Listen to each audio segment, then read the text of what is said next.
Hello friends, railway மிஷினில் ஒரு motor complaint, starting சுவிட்ச் அண்ட் கெப்பாசிட்டர் ரெண்டுமே கம்ப்ளைண்ட்டு. நிறைய வீடியோவில் போட்டிருக்கோம் இதை பற்றி. தெரியாதவங்க யூஸ் பண்ணுறோம்.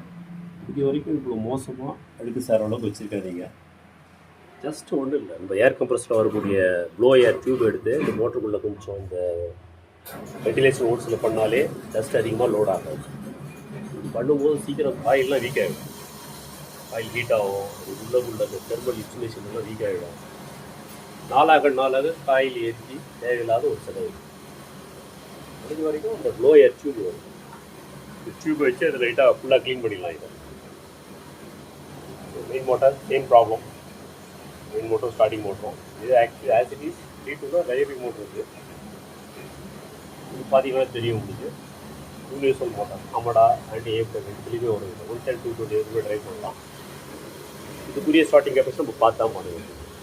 இது ஆல்ரெடி நம்ம நிறைய இந்த மாதிரி கெப்பாசிட்டி நிறைய மூவ் பண்ணிட்டு இருக்கோம்.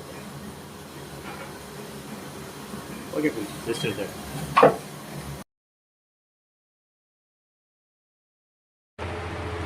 இது ஒரு அம்படா மோட்டர் கன்வென்ஷன் பண்ணிவிட்டு ஏபிடி கோர்ஸும் கொடுத்துருக்காங்க. ஒன்றும் ப்ராப்ளம் இல்லை. பட் இதுக்கேற்றப்போல் சில பெட் ஆல்ட்ரேஷன் இதெல்லாம் நடத்துருக்கு. ஒர்க் பண்ணதும் கொஞ்சம் கேர்ஃபுல்லாக ஆகிடுச்சு.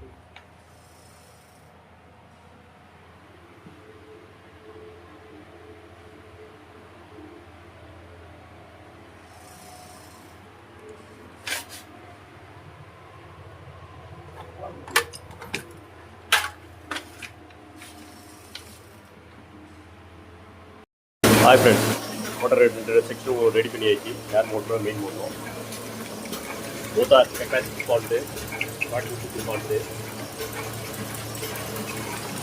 அம்படா மோட்டரை ஏபிஎட்ல சிலிஎஸ்சி பார்த்துருக்கேன். ஆல்மோஸ்ட் பெட்டராக இருக்கும். சுற்றி போட்ட ஒன்று மிஷின் ஸ்டார்ட் ஆகிடும். கையில் சுற்றி விடுற வேலைகள்லாம் இருந்தாலே கொஞ்சம் வேலை ஜாஸ்தி இருக்கும்.